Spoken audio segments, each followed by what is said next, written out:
காவிரியிலிருந்து தமிழ்நாட்டுக்கு 3.5 டிஎம்சி தண்ணீரை திறந்துவிட வேண்டுமென கர்நாடக அரசுக்கு காவிரி மேலாண்மை வாரியம் உத்தரவிட்டதை அடுத்து கர்நாடகாவில் தண்ணீரை திறக்கக்கூடாது என்று அரசியல் கட்சிகள் அழுத்தம் கொடுத்தன. இந்நிலையில் தென்கிழக்கு பருவமழை தீவிரமடைந்துள்ளதால் கர்நாடக அணைகளில் நீரின் அளவு அதிகரித்துள்ளது. எனவே தண்ணீர் திறப்பதில் பிரச்சினையில்லை என கர்நாடக முதல்வர் டி.கே. சிவக்குமார் தெரிவித்துள்ளார். மேகதாது விவகாரம் குறித்து பேச தமிழக முதல்வர் விஜய் தற்போதைக்கு கர்நாடகாவுக்கு வர வேண்டாம் என கர்நாடக முதல்வர் டி.கே. சிவக்குமார் தெரிவித்துள்ள நிலையில் முதல்வர் விஜய் தனிமைப்பட்டு நிற்பதாக கருத்து தெரிவித்துள்ளார் திமுக தலைவர் மு.க.ஸ்டாலின். தமிழ்நாட்டில் உள்ள அரசியல் கட்சி தலைவர்கள், விவசாயிகள் சங்கத்தினர் எல்லோரும் மேகதாது அணை விவகாரத்தில் கர்நாடகத்துடன் பேச்சுவார்த்தை நடத்துவது பயனளிக்காது என்று எச்சரித்தோம். கர்நாடகம் செல்ல வேண்டாம் என்று தமிழ்நாடு முதலமைச்சருக்கு கோரிக்கை வைத்தோம். தமிழ்நாட்டுக்கு தண்ணீர் தர முடியாது என்று திட்டவட்டமாக அறிவித்துவிட்ட மாநிலத்துடன் சட்ட ரீதியாகத்தான் போராட வேண்டும் என்பதே கடந்த காலத்தில் நாம் பெற்ற படிப்பினை. உபரி நீரை வெளியேற்றும் வடிகால் பகுதியாகத்தான் அவர்கள் தமிழ்நாட்டை பார்க்கிறார்கள். ஆனால் தான் கர்நாடகம் சென்றால் காவிரியை கையோடு எடுத்து வந்து விடலாம் என்று தமிழ்நாட்டின் புதிய முதலமைச்சர் நினைத்தாரோ என்னவோ, நமது எச்சரிக்கைகளை மீறி கர்நாடகம் செல்வதற்கு தூது அனுப்பினார்.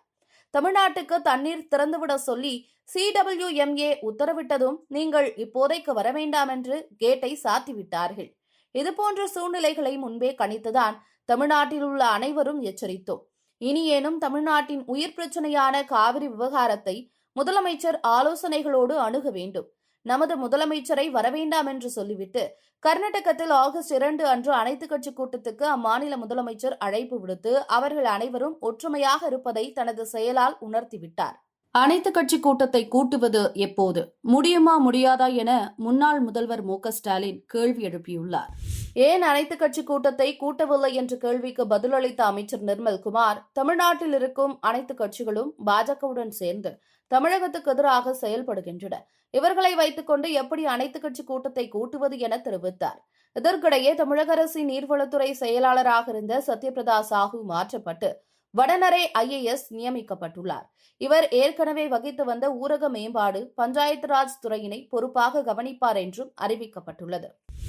தமிழக அரசு தாக்கல் செய்ய உள்ள விவசாய பட்ஜெட் அறிக்கையை வேளாண் துறை அமைச்சர் வினோத் திருப்பதி கோயிலில் வைத்து வழிபட்டது சர்ச்சை ஏற்படுத்தியுள்ளது.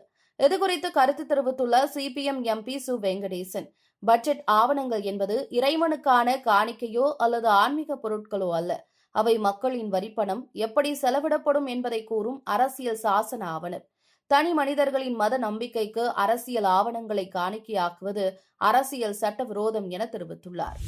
தாவேகாவின் தோழமை கட்சியான இந்திய கம்யூனிஸ்ட் கட்சியும் அமைச்சரின் இந்த செயலுக்கு கண்டனம் தெரிவித்துள்ளது.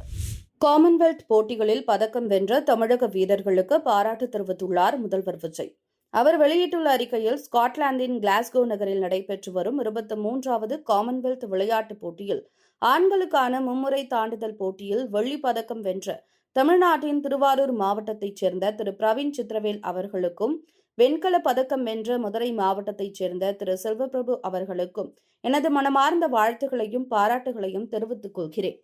இவ்வீரர்களின் சாதனையை பாராட்டி தமிழ்நாடு அரசின் சார்பில் உயரிய ஊக்கத்தொகையாக வெள்ளிப்பதக்கம் வென்ற திரு பிரவீன் சித்திரவேல் அவர்களுக்கு 30 லட்சம் ரூபாயும், வெண்கலப் பதக்கம் வென்ற திரு செல்வபிரபு அவர்களுக்கு 20 லட்சம் ரூபாயும் வழங்கப்படும் என அறிவித்துள்ளார்.